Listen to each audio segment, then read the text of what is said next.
Do you work in a regional administration? Do you strive to provide modern and efficient digital services to the citizens and businesses in your region? If the answer is yes, then the ISIS Square program and the Connecting Europe facility invite you to an exclusive free online workshop, How Can Regions Boost Digital Services? The event will take place during the European Week of Regions and Cities.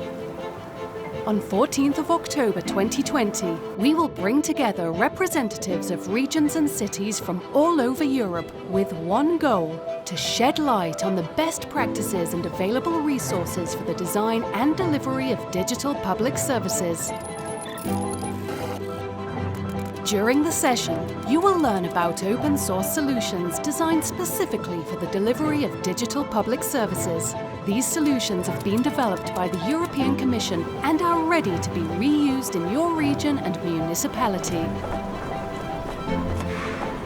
You will also have the opportunity to hear testimonials from users of such solutions, who will share best practices and their lessons learnt.